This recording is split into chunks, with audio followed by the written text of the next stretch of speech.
So let's start today's seminar. So today's seminar speaker is Professor Fuminobu Takahashi from Tohoku University. So he will talk about cosmic birefringence and axion. Please start. Okay, thank you very much for invitation.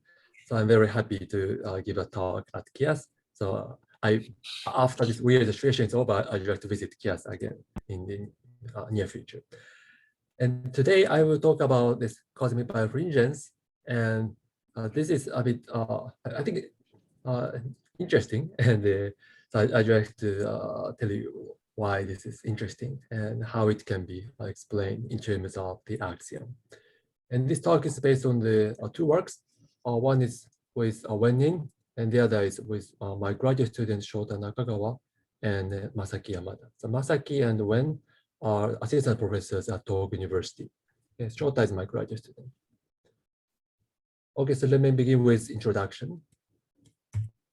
So as everybody knows, the axion is a short number crossover boson which enjoys discrete shift symmetry. So the physics doesn't change under the shift of phi to phi plus 2 pi f phi. So f phi is a decay constant. So this implies that there exists multiple vacua degenerating energy. And the properties of the axion are characterized by the mass, m phi, and decay constant, f phi. Okay. And if such an axion is very light, and if its interaction is very weak, then such an axion can play a very important role in cosmology. Namely, it can be a part of, or maybe all of, dark matter or dark energy.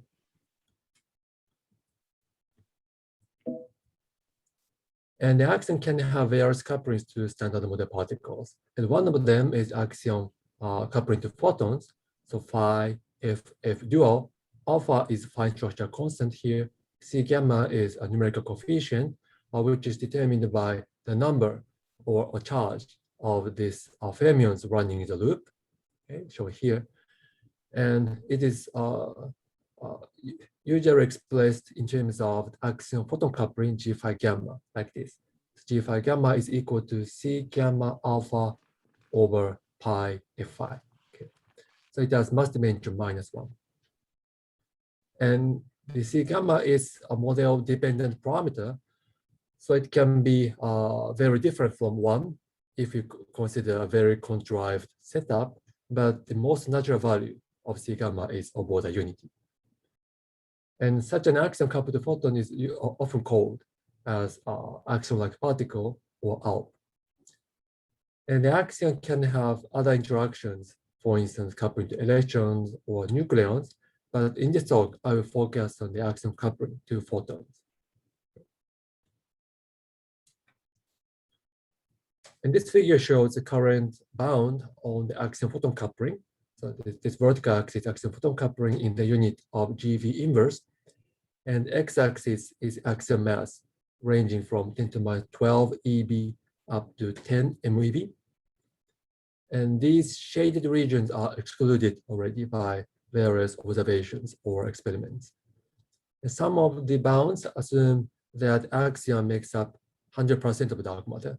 So if the axion is only part of dark matter, some bounds will go up or down. And this light shaded region represents the expected sensitivity of the ongoing or planned experiments searching for axions. And in this talk, I will focus on the ultralight axion, whose mass is much lighter than shown here. So as we will see, the typical mass scale of the axion in this talk is, say, 10 to minus 12 eV or 10 to minus, as light as 10 to minus 33 eV. So it's much lighter than shown in this figure. So although I will explain a bit more about the cosmic birefringence, here it's just a quick summary. The cosmic birefringence refers to a phenomenon where the polarization plane of CMB gets rotated, and such a rotation of the polarization plane can be induced by axion or axion-like particle. So for instance, if there is an axion or axion-like particle, which is spatially homogeneous, okay, then if such an axion moves after recombination, then the isotropic cosmic birefringence is induced. Namely, the polarization plane gets rotated by the same angle, or whichever direction you look. Okay, that is isotropic cosmic birefringence. On the other hand, if the axion or axion-like particle has fluctuations, namely its value, field value is different depending on the different positions, in that case, we have anisotropic cosmic birefringence, namely the rotation angle depends on the direction you look. And in this case, also the isotropic cosmic birefringence is induced. And I will later prove this equation. I'll show this equation. So this capital phi represents the rotation angle of the polarization plane. The omega represents the direction you observe CMB. So this is specified by the theta and phi. And this rotation angle, capital phi, is related to the axion-photon coupling C gamma and the change of the axion field value. Okay, so difference axion field value between the value measured today or measured at the solar system and at the last scattered surface. Okay. And recently, there is Minami and Komatsu found a hint for non-zero isotropic cosmic birefringence.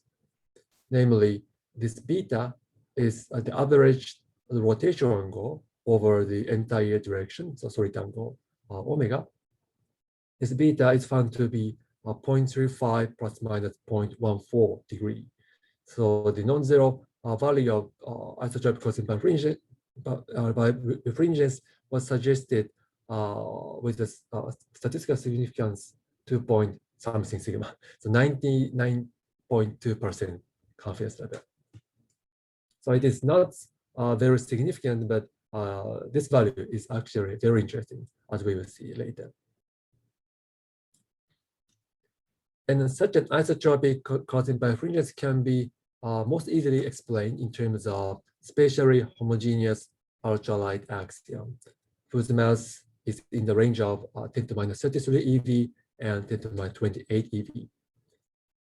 The lower bound comes from the present Hubble parameter, because the axion must move by now, so its mass must be heavier than this. And the upper bound comes from the Hubble parameter at the time of recombination. If the mass is heavier than 10 to minus 28 eV, the axion starts to oscillate before the recombination. So the effect on cosmic birefringence is canceled due to many oscillations of the axion. So this was studied in these papers, especially in the recent paper by Fujita and et al. But a couple of questions. So it is possible to explain the observed isotropic cosmic birefringence in terms of ultralight axion with its mass range, but is it really natural, okay, in the parameter space we consider? And also, why this mass range? And it may be possible to explain the mass in this range, but how about the heavier or lighter masses? Also, maybe some prediction for anisotropic cosmic birefringence if we consider different scenario. And in this talk, I will give you two examples, two scenarios. One is to use the axion domain walls. The other is to consider axion coupled to dark matter. But more probably I'll focus on the first one. And if I have time, I will also go through the second one, but I mainly focus on the first option, the axion domain walls. Okay. So let me explain a bit more about cosmic birefringence. So as I said, the cosmic birefringence is a phenomena of the rotation of the polarization plane. So suppose that we are observing CMB photons from the positive side of the z-axis, which we are here, and observe CMB photons coming along z-axis. So this is z-axis, we are here and observing semi-photon from this positive side of the axis, and this is x-axis, y-axis. Okay, and suppose that the polarization plane or polarization is along the x-axis, shown by this red arrow. So it's along the x-axis, and then B field is along y-axis. Okay? Because E cross B gives you a pointing vector that corresponds to the direction of propagation. And suppose that phi, the axial field value, is 0 initially. Then, as photon propagates along z-axis, suppose that phi, the axial field value, becomes non-zero. Suppose that this phi field is positive. Then the rotation, the polarized plane gets rotated like this. This rotation angle is given by capital phi. And actually, this capital phi, the rotation angle, can be related to the axial field value and the axion-photon coupling. So this can be easily derived as follows.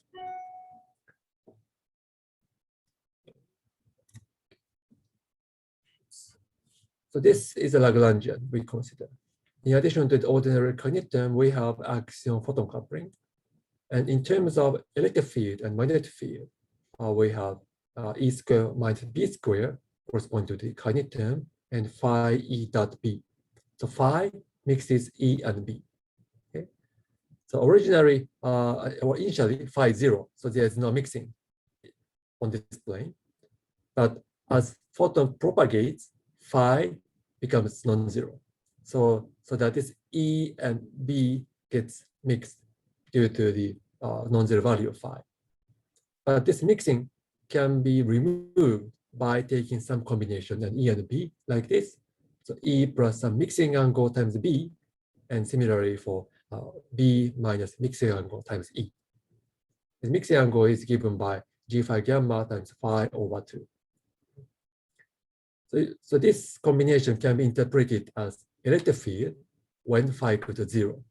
And this one corresponds to the magnetic field when phi equal to 0. So you can check. So if we consider E plus some small, so suppose the phi and G phi gamma is positive, some small positive value times B. So E times small positive value of B, then we get the original directions, namely x-axis. So anyway, this combination, G phi gamma times phi divided by factor 2 is the rotation angle of the polarization plane. So here denoted by capital phi. And when expressed in terms of degree instead of radian, you get 0.42 times C gamma, and the difference of axial field value divided by 2 pi phi. Okay. This is the kind of master formula of the rotation angle. So by the way, if phi is positive, G phi gamma is positive, and the polarization plane rotates clockwise like this. So as we know, the semi-photons are polarized. So this figure shows the Planck data of the semi-photon polarization. This color represents the temperature anisotropies, and this texture represents the polarization. And this is dominated by E mode. And it is very easy to understand how this polarization is induced. If the universe were completely homogeneous, isotropic, then there would be no preferred direction. So then there's no, there would be no polarization. But in reality, we have semi-temperature anisotropy, and more precisely speaking, due to the quadruple anisotropy on the last scattering surface, polarization is induced. So this can be understood as follows. Because size of fluctuation is very small, we can consider the linear perturbation theory. And in the linear perturbation theory, it is very useful to go to the Fourier space. Namely, we expand everything in terms of the plane wave specified by a wave number vector k, and because each plane wave evolves independently. So it is sufficient to focus on a plane wave with some specific wave number vector k. So here we are here at the center of the sphere, and observing CMB photons coming from the large scattering surface shown by this sphere. And we consider plane wave with this wave number vector k in this direction, so that the CMB temperature anisotropy is something like this. This is cold, this is hot, and this is cold, and so on, because we are considering one wave number, or wave vector, wave number vector, sorry. So let's focus on zoom in this part. So this is shown in the right panel here, cold, hot, cold, hot, and cold. And we observe semi-photon last scattered by electron sitting in this cold region, for instance. Then toward the end of recombination, the mean free path of semi-photon becomes longer and longer. So at a certain point, semi-photons coming from this hot region gets last scattered off by electron here and propagates toward us. Then polarization along this plane is converted to the polarization along this direction. It also has polarization perpendicular to this plane, but it is not. It does not survive this scattering because photon is transverse. And similarly, photons coming from up and down, okay, also get scattered. But because this photon is colder than average, so its strength of polarization along this direction is weaker. So in the end, we see the polarization along this vertical direction. Namely, it is perpendicular to the wave number vector k. And similarly, we see the polarization either perpendicular or parallel to the wave number vector k. And this is called E-mode polarization. And actually, this is something expected because E-mode polarization is induced by the scalar perturbation. Namely, this density perturbation is induced by the fluctuation of the infraton, that's scalar field. So we have scalar metric perturbation. And being scalar, it does not have any particular preferred direction from the very beginning. So if we expand scalar perturbation in terms of plane wave, and if we focus on one plane wave with wave number vector k, then the only possible polarization is either parallel to or perpendicular to the wave number vector k, because this k is only information about the direction. On the other hand, if we consider the primordial gravitational wave or tensor mode perturbation, it can have both a plus mode or cross mode, so it induces both E and B mode. But this tensor mode perturbation have not been observed yet, so we only have E mode polarization. But in the presence of cosmic birefringence, polarization plane gets rotated by the dynamics of the axion. So that even if we have only E mode polarization from the very beginning, the polarization plane gets rotated so that B mode is induced by the E mode. And such an induced B mode is completely correlated with E mode. And such a correlation between E and B can be searched for, okay, to constrain or look for the cosmic birefringence. And recently, Minami and Komatsu developed a new method to extract the information of the isotropic cosmic birefringence from the polarization data of CMB. Okay. So they found beta is about 0.35 plus 0.14 degree.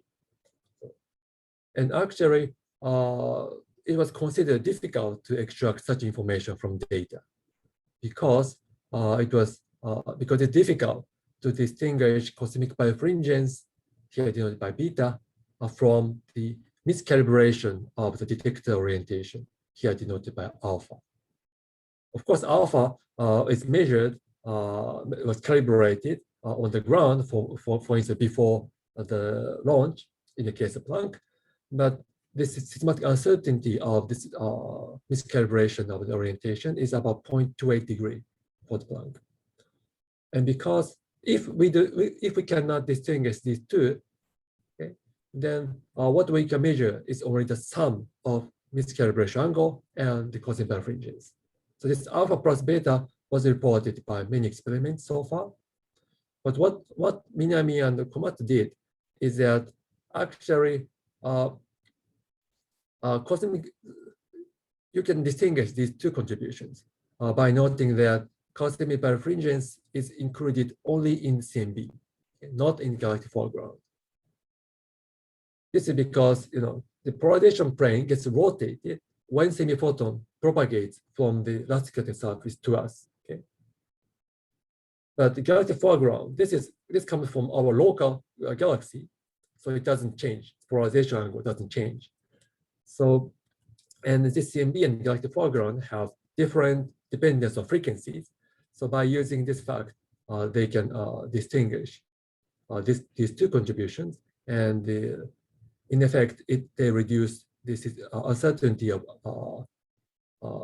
this alpha by factor of 2. And so they get a smaller uncertainty, and this is how they get non-zero value of isotropic cosine birefringence.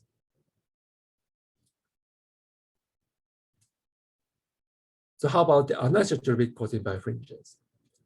So far, we have only an upper bound on the anisotropic cosine birefringence. Okay, so this is multiple because this is anisotropic cosine birefringence. You can expand it in terms of the spherical harmonics and calculate the angular power spectrum CL. Okay, and this is x-axis multiple L and y-axis the CL, this angular power spectrum. And these data, these points are data points. The blue corresponds to octopole, so these red points correspond to this SPT pole, and they are consistent with 0 so far. And one possible source of anisotropic cosine birefringence is the quantum fluctuation of the axion generated during inflation. If the axion is almost mass-set during inflation, it acquires quantum fluctuation determined by Hubble parameter, h-inf, divided by 2 pi. Okay. And in the case of such a scale invariant cosine birefringence, this angular power spectrum, L plus 1 CL, is related to the axion-photon coupling times axion fluctuation. Okay.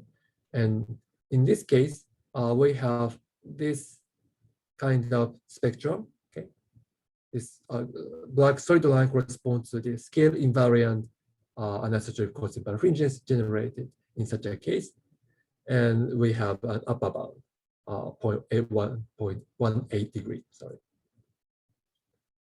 and as you can see from this figure, in the case of scale invariant cosine birefringence, this upper bound mainly comes from the data at lower L, okay, at small L or large scales.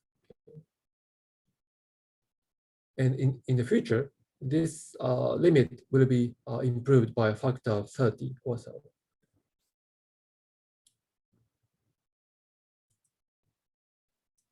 So how can we explain the isotropic cosine birefringence?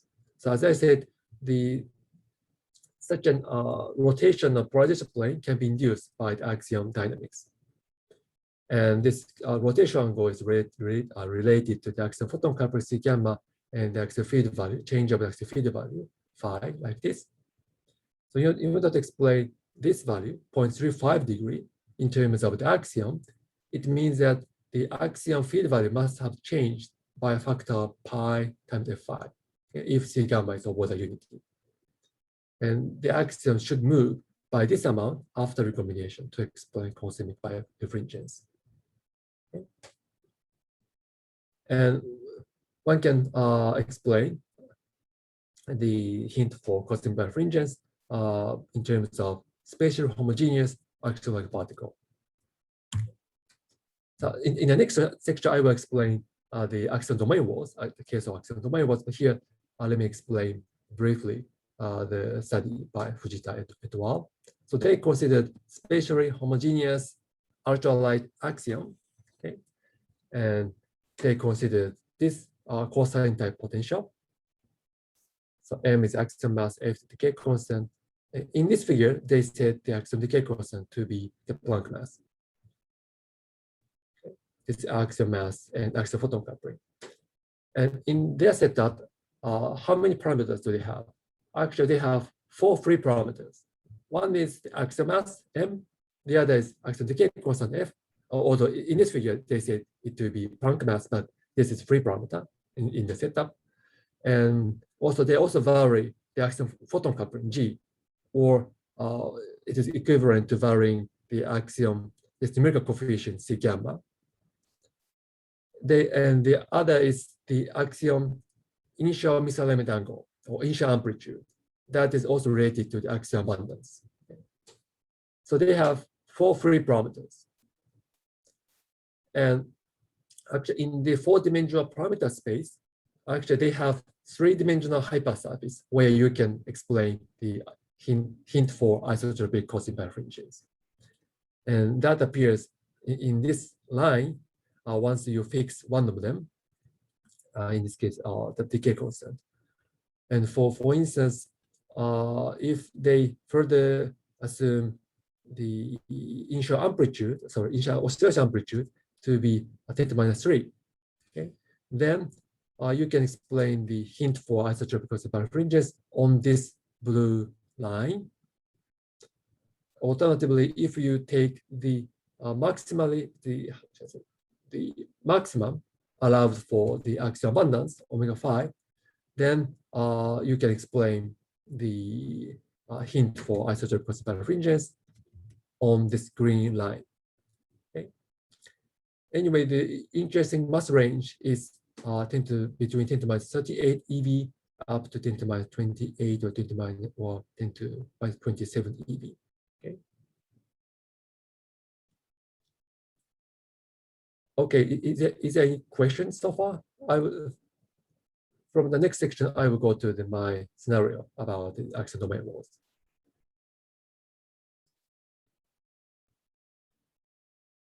Okay, if you have any questions, please interrupt me anytime. Let me explain the axion domain walls. So in this talk, I will consider the axion domain walls without string. Okay, so we assume the peak symmetry is not restored, but the domain walls are formed. So how can we do that? So for visualization purpose, we consider cosine type potential, but here the sign is plus, so that the potential is maximum at the origin, and we have 2 association minima at minus pi and plus pi. Okay, and we call the vacuum at minus pi as L, or left vacuum, from the obvious reason, and this one is right vacuum, or the field value at the right vacuum is called phi R and phi L for the left vacuum. And if the initial probability distribution of the axion is something like this, it doesn't have to be the symmetric about the origin, but suppose that it is something like this. Then if after it starts to oscillate, for instance, if the axion sits here, then it will start to oscillate and settle down at the left vacuum. Or if it initially sits here, the axion will oscillate about the right vacuum and settle down at the right vacuum, phi R. So if we have this kind of large fluctuations, namely, if the fluctuation of the angle, delta theta, is over the unity, you can have domain walls after the axion starts to oscillate about a different vacuum. More precisely speaking, if the probability of the axion falling into the one of the vacuum, so I say phi L, is in this range, greater than 0.3 but smaller than 0.7, then it is known that infinitely long domain walls will appear after the axion starts to oscillate. And once the axion starts to oscillate, domain walls will appear, separating the 2 vacua, phi L at minus pi and phi R at plus pi. And once formed, the domain walls are known to quickly follow the scaling solution, where the horizon, each hyperhorizon contains a single domain walls on average. This is because domain walls want to minimize its area, and once domain walls reduce its area, so they have additional energy. Okay, then this additional energy goes to kinetic energy. So domain walls are basically moving around at a very high speed, close to the speed of light. And when domain walls meet and collide with each other, then they disappear. So they are moving at a very high speed, close to the speed of light, and they annihilate as much as possible. In the end, we are left with one domain wall in Hubble radius. This is the scaling solution. And the energy density of the domain walls following the scaling solution is estimated like this. The sigma is the tension of domain walls. If we multiply tension sigma with area, Hubble parameter to the -2, so this area of the domain walls contained in one Hubble horizon. So this, and if we divide the energy of domain wall by the volume, h to -3, then you will get this. So energy density of domain walls are scaled as Hubble parameter. So by the way, tension domain walls is roughly given by axial mass times decay constant squared. This factor 8 is for the cosine potential. And what is important is that this energy density of domain walls decrease more slowly than matter or radiation. So if domain walls are stable, they would dominate the universe if tension is very large. So we have an upper bound on the tension of such domain walls. It should be smaller than, roughly speaking, MeV to MeV cubed. So this figure shows the viable parameter space or the parameter space constrained by the domain wall problem. X-axis is axion mass, y-axis is the axion-photon coupling. Here I assume C gamma equal to 1. This gray shaded region is excluded by the bound on stable domain walls. Okay.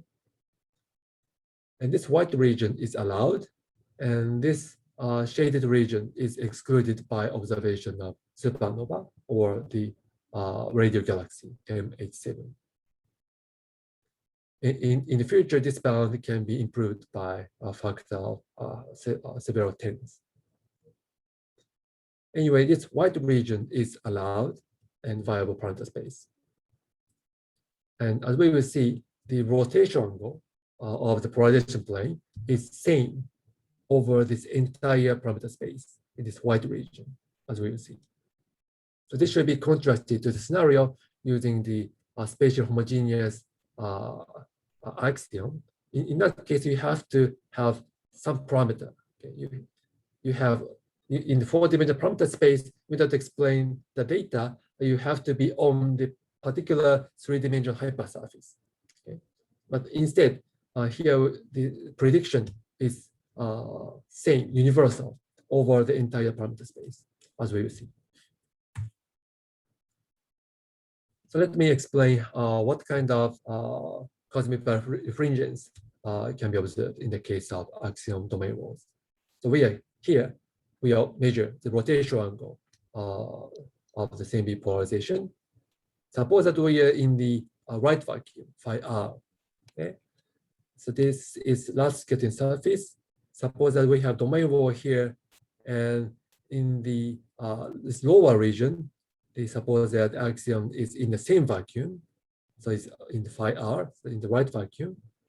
And this upper region, suppose that axion in the left vacuum.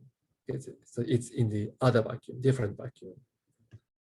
And when semiphotons propagate to us, it may pass through many domain walls between us and large scattering surface.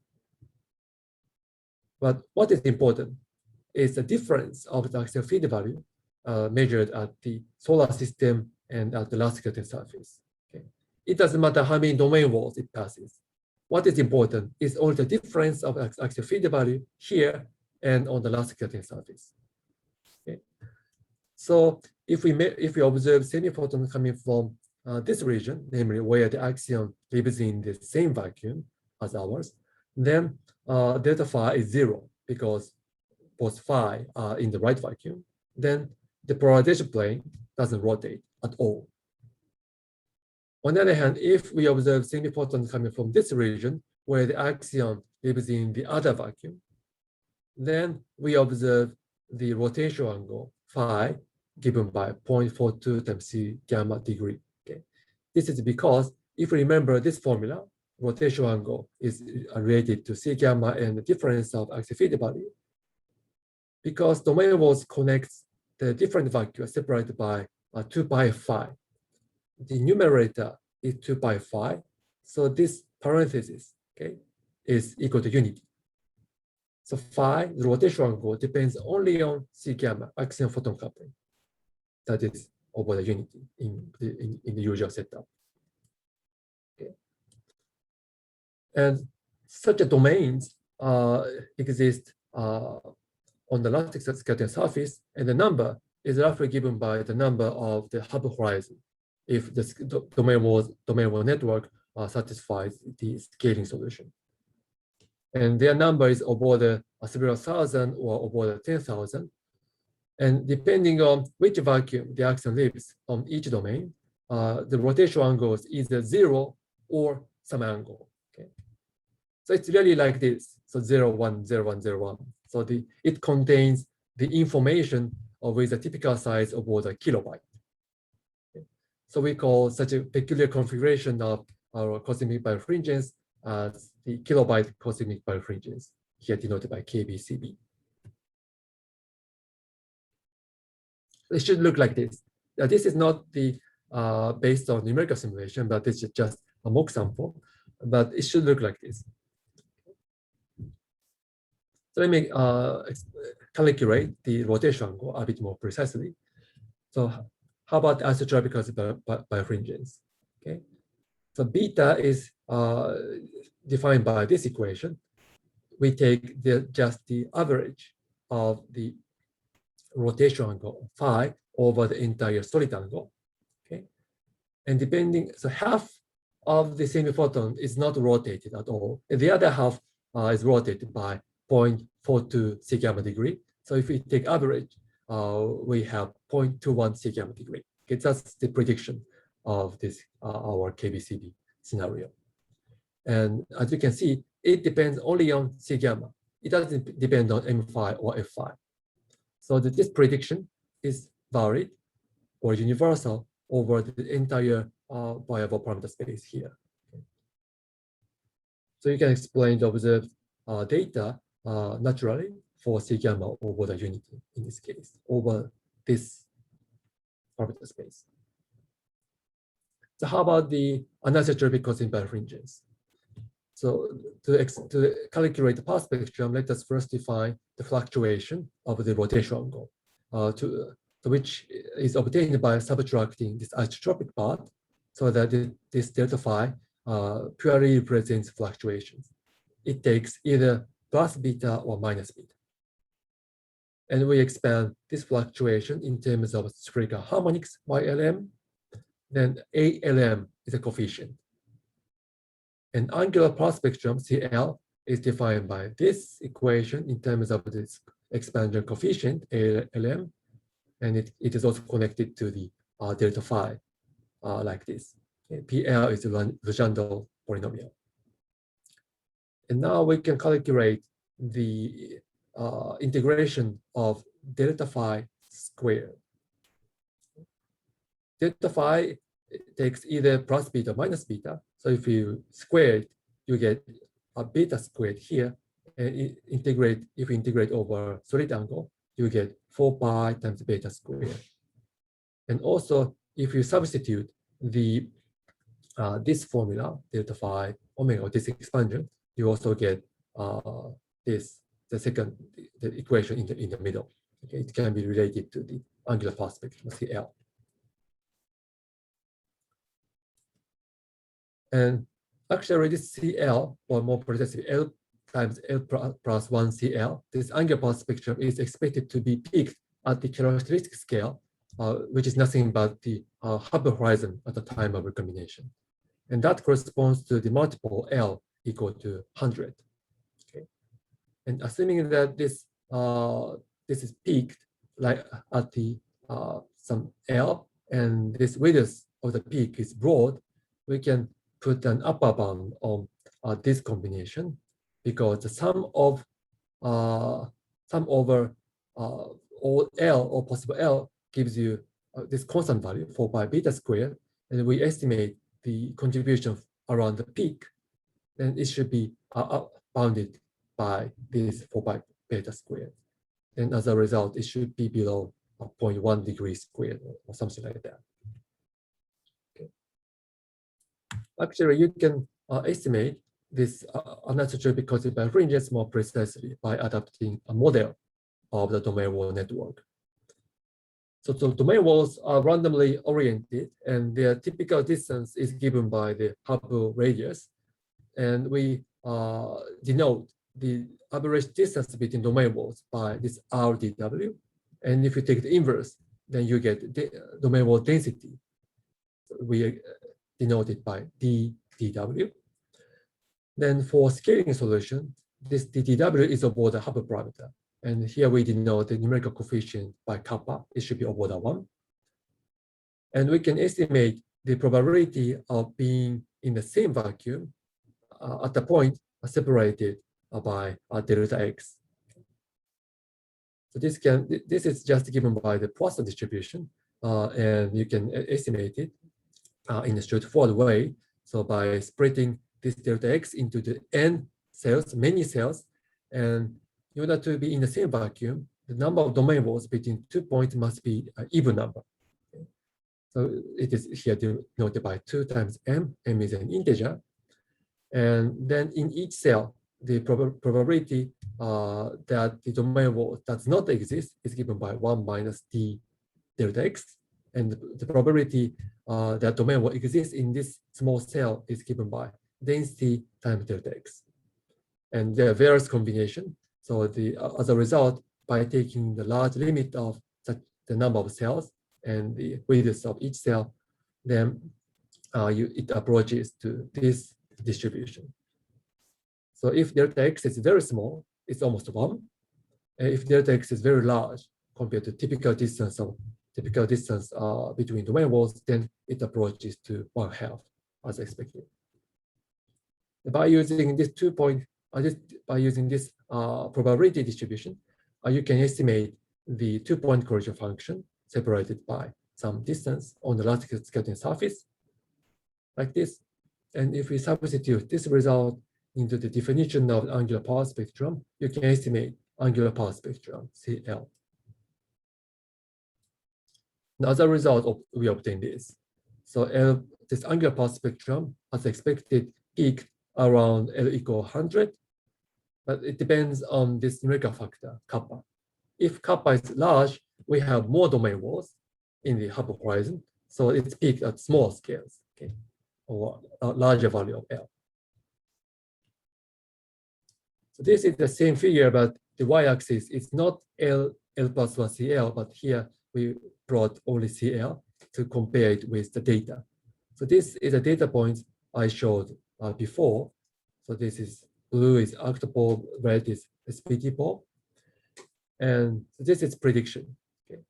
If kappa is over the 1, this is something we expect based on the scaling solution. So it is currently consistent with data. And if this sensitivity is improved by a factor of 30, we may be able to check our scenario in the future. Okay, lastly, let me give you one concrete setup where the axion domain walls without strings are formed. Suppose that PQ symmetry is linearly realized by this complex scalar S. So S is PQ scalar. And so in the vacuum, so S develops a nonzero wave F phi that determines the axion decay constant. So axion lives in the phase of the PQ scalar S. And this is the typical potential, Mixer-Hut type potential for the PQ scalar S. But in the early universe, we can have a correction to the potential. And it may have such a negative Hubble-induced mass term. And this can be realized by introducing non-minimal coupling of PQ scalar to gravity. Then, in the presence of such negative Hubble parameter, the S will develop a wave also during inflation, but its wave can be much larger than the present wave corresponding to the axion decay constant F5. So in the present universe, effective decay constant is given by inflation scale, Hubble parameter. And also, if the axion is massless during inflation, it acquires quantum fluctuation over the Hubble parameter divided by 2 pi, which is comparable to the decay constant. So that it means that fluctuation of the angle can be over the 1 during inflation in this setup. And after inflation, as Hubble parameter decreases, the wave of S gradually approaches the decay constant F5. But in this process, because axion is massless, almost, the theta is conserved. So that in the end, we end up with large fluctuation along the x-axis, along the phase direction. And this is possible even without restoring the symmetry, so that we can have axion domain walls without cosmic strings in this setup. So in the remaining, I don't know, 5 minutes or so, let me quickly go through the other scenario, the axion coupled to dark matter.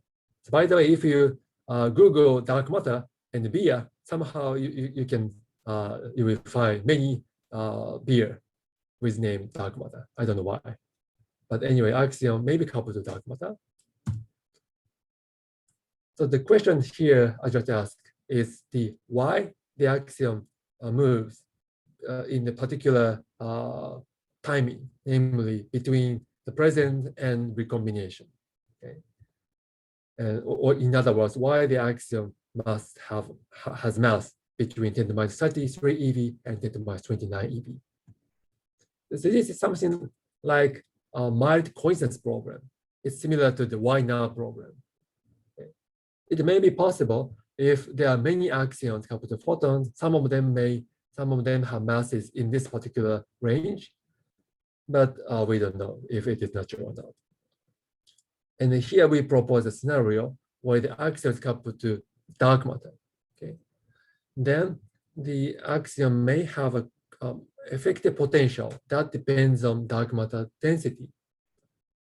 In this case, even if the axion mass, in the absence of the coupling to dark matter, is massless, okay, the axion has effective potential through the interaction with dark matter. And once dark matter dominates the universe at the matter-relation equality, the axion starts to oscillate, or the motion of the axion is induced or triggered by the dark matter domination. Then you can explain why this happens at a special time in the history of the universe. So the toy model we consider is something like this. The axion is almost massless, but it has effective potential that depends on the dark matter density. So this HDM squared is effective Hubble parameter determined by the dark matter density, like this.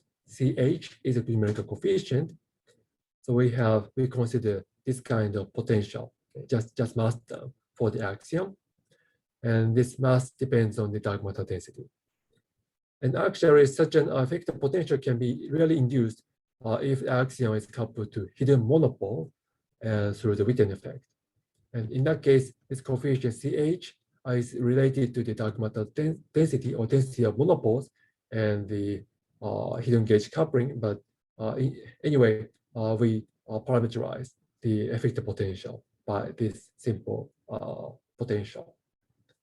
Then we can solve for the axion dynamics, and we obtain this result. Y-axis is the isotropic cosine birefringence, the rotation of the same polarization angle, and this x-axis is the coupling between axion and dark matter. Okay. And you can see that if CH is over the unity, namely the effective mass, so effective coupling between dark matter and axion is suppressed by a Planck mass, then you can explain the observed data, okay, in this range. Okay, so let me wrap up my talk. So recently, Minami and Komatsu found a very interesting hint for the isotropic causing birefringence. And the rotational angle or the polarization plane is about 0.35 degrees, which happens to be the value expected in the case of axion dynamics. And if to explain this value, the axion must move by a factor of pi times f5, okay, if axion-photon couple C gamma is over the unity. And we propose a scenario using domain walls. And in that case, you can explain this observation for over a very large parameter space because of the property of domain walls. Okay, it's independent of the mass and decay constant. It also predicts peculiar pattern of the causing birefringence, which may be checked by future CMB observations. Okay, that's it. So thank you very much for your attention. Thank you very much for a nice talk. And now, is there any questions? Hello. Maybe I missed something, but in a domain wall scenario, axion-like particle anyway decays to the photons. So the domain wall also decays after all. Is that correct? So in our So you scenario, are setting the axion is very light, so they are stable for your time scale. And you are right. So the matter. When because it follows the scaling solution, it means that domain walls annihilate as much as possible. But the produced axions are stable, and they will contribute to dark matter, but it cannot be main dark matter component because the mass is very light. I see. And then a domain wall is stable, so that in the future it would dominate. So maybe not now, but well, probably it doesn't dominate the universe because now the current universe is dominated by dark energy that more slowly than domain walls. So it doesn't dominate. But anyway, this gray shaded region is excluded by the observation bound on such stable domain walls. Okay. Roughly speaking, we have an upper bound on the tension of domain walls. It should be smaller than MEV cubed. And G phi gamma gamma is roughly speaking 1 over F phi. And M phi x-axis times F phi squared is the tension. So that's why this region is excluded because tension is too large. In this region, it's okay. So in some sense, if you are close to this gray region, you may be able to see the anisotropy induced by domain walls. But if you are well above this gray line, then probably as anisotropy induced by domain walls is very small. I see. Right. Thank you. Yes, can I add something? Yes, please go ahead. Yes, even if domain walls annihilate effectively, depending on the tension and the annihilation temperature, they may leave traces through gravitational waves. Did you estimate if it was like, if that was the case? Well, actually, domain walls of compared to dark matter, for instance, it's very subdominant. The fraction of domain walls to the total energy density of the universe is always very small. Yes, so. That's the constraint shown by this gray region. And because the energy density fraction of the domain wall is very small, so the induced gravitational wave is also very much suppressed. But we haven't estimated, but probably it's very small. Yeah, I mean, I know it can be quite suppressed, but it also depends on this tension and the annihilation temperature. So what would be the typical annihilation temperature?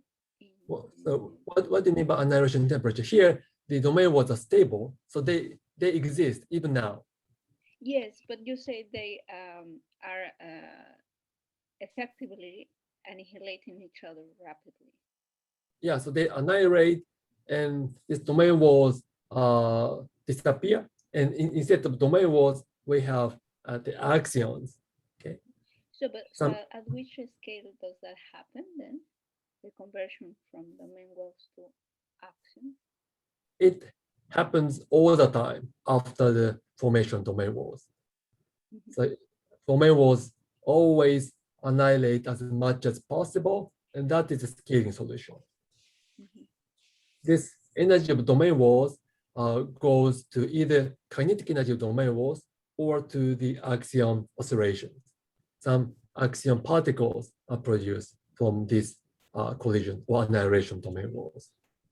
But those produced axions are only very relativistic, and they will soon become non-relativistic. But their contribution to dark matter is subdominant. Okay, thank you.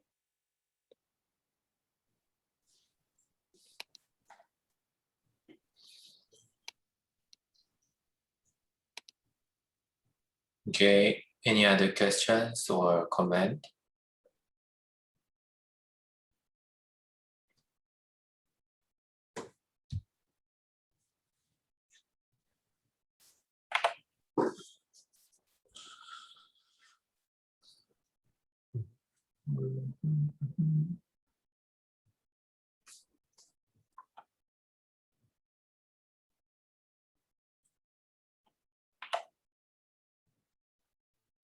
Could you go back to the page before the domain one? Sorry, which one? Maybe.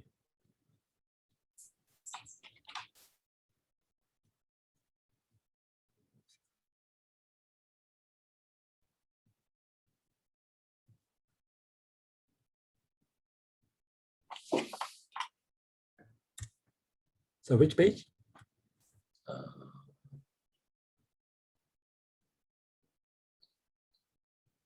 The page before domain or part start. In this one? Yes. Okay.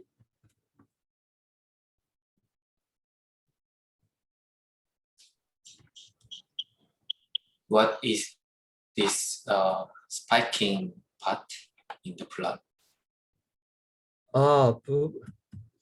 So this, 10 to minus 28 eV corresponds to the hyperparameter at the time of recombination. So if the mass is greater than 10 to minus 28 eV, it means that axion starts to oscillate before the recombination. So this spike corresponds to the oscillation effect of the axion.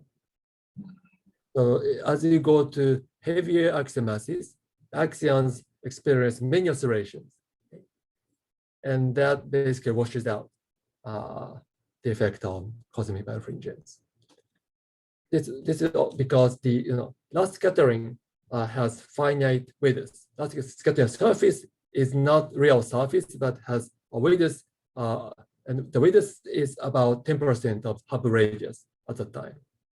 So during the finite time, the axion oscillates many times, and then the effect on the cosmic birefringence is canceled out. And that is taken into account in this plot.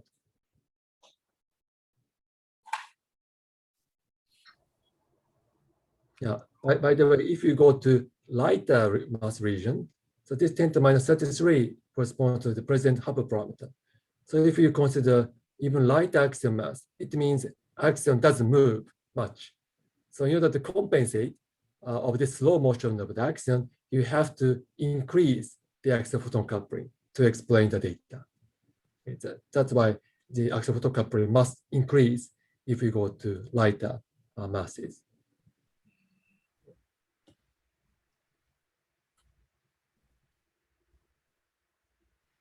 Hello. Yes. Could you explain in this plot the left part and the right part and the middle part have basically the same slope for both blue and green curves? And could you explain briefly, I mean, what determines of the slope in each three regions? I mean, this part and this part and this part. Yeah, in this plot, for example, below 10 to the minus 33 electron volt, both blue and green line has the same slopes. So the difference of the two lines are just initial amplitude. Yes, but they have the same slope. That they have the same slope probably because the dynamics is well described by the quadratic part of the potential, I believe. So here, mass is very light, so it doesn't move much, okay, till now. But this motion, of course, can be solved analytically. And if the potential is given by m square phi square term, just same potential, the slope should be the same. And the blue line corresponds to the very small initial misalignment angles. It's very close to the minimum, so that the potential is well described by quadratic term, that's for sure. The green line corresponds to the maximally allowed the abundance of the axion. So the amplitude is larger than this value, but probably it is still below the decay constant. So the potential is well described by m square phi square potential, or approximated by m square phi square potential, so that the dynamics is same. So we have the same slope for two different curves. I see. Could you also show the slide about last slide with about the monopole and the ALP interaction? Yep. This one? One before. One before. Maybe this one? Yes. So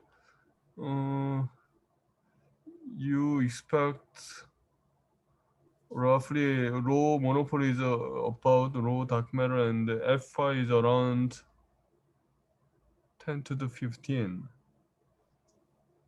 This F5 is for the ALP decay constant, right? Yes. So it has nothing to do with the scalar field making monopole. It has nothing to do with it. Okay. I see. Yeah. Right. I see. Phi appears here.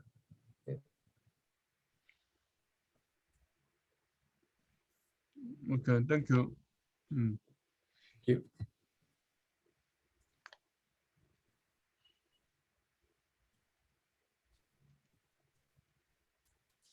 In the previous plot, Or which one? This one?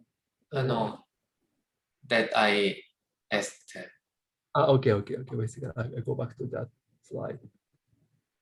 So above 10 to minus 27 is also same reason? 7.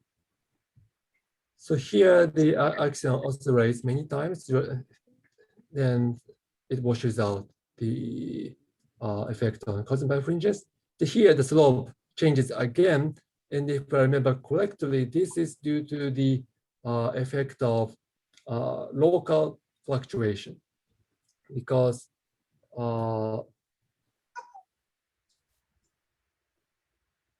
probably. And how do you do that? Today,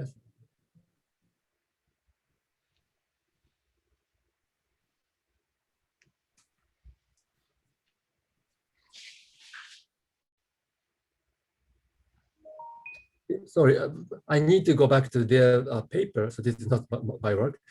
That probably they assume the half parameter during inflation or something, and then maybe we should,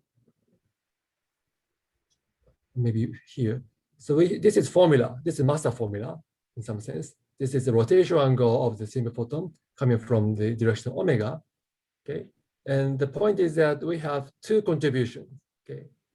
The axion evaluated at present and the axion evaluated at the last scattering surface. And if the axion is massless during inflation, it acquires a fluctuation, okay, during inflation. So in addition to the phi field, okay, on the last scattering surface, the axion field value at present also contributes to the axion prediction. And if this one is also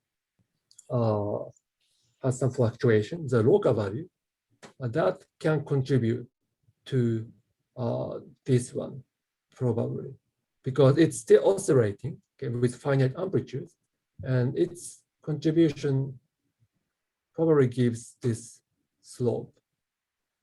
Sorry, but I don't remember well, so maybe I should check their paper. Maybe I'm wrong. I'm sorry. I need to check.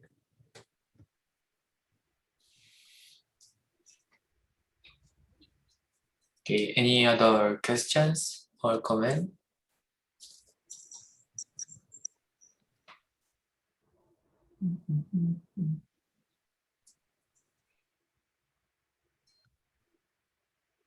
Okay, I have no questions. So let's thanks to our speaker Fuminobu Takahashi. Thank you very much. Thank you very much for the invitation. Thank you.